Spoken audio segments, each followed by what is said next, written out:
ఇప్పుడు మీరు చూస్తే నేషనల్ ఇంటర్నేషనల్ లెవెల్లో మెజర్ చేస్తున్నటువంటి జిఎస్టిపి అదే సమయంలో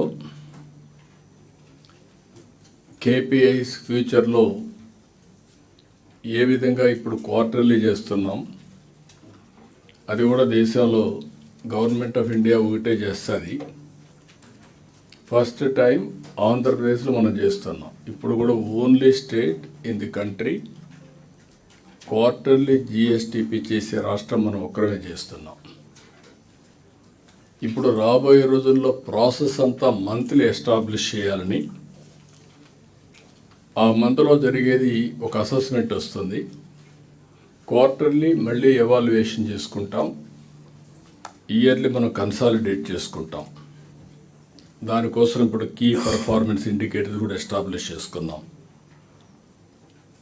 రెండోది, ఈరోజు మెయిన్ సబ్జెక్ట్ మనం చూసినప్పుడు పాజిటివ్ పబ్లిక్ పర్సెప్షన్. ఈరోజు మనందరం కూడా ఆలోచించాల్సింది, ప్రజల కోసం పనిచేస్తున్నాం, ప్రజలు మెచ్చే పాలన ఇవ్వాలి. చరిత్రలో మీరు చూస్తే రాజులు ఒకప్పుడు మారు వేషాలు వేసుకొని ప్రజలు ఏమనుకుంటున్నారో సమాచారం తెప్పించుకునేవాళ్ళు. తర్వాత ప్రజాస్వామ్యంలో మీరు చూస్తే ఎన్నో వ్యవస్థలు. ఈరోజు ఫస్ట్ మీరు చూసినప్పుడు ఇలాంటి సమస్యల్ని ఏ విధంగా పరిష్కారం చేయాలంటే ప్రజలకు మెచ్చిన పాలన, అవినీతి ఉంది కాబట్టి విజిలెన్స్ డిపార్ట్మెంట్ తీసుకొచ్చుకున్నాం, ఏసీబీ వచ్చింది.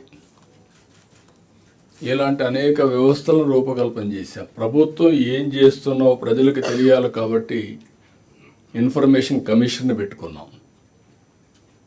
అంటే మనం చేసే పనులన్నీ ప్రజలకు ఎప్పటికప్పుడు తెలిసి ఒక పాజిటివ్ పబ్లిక్ పర్సెప్షన్ క్రియేట్ చేయడం కోసం అలాంటి డిపార్ట్మెంట్ కూడా పెట్టుకున్నాం.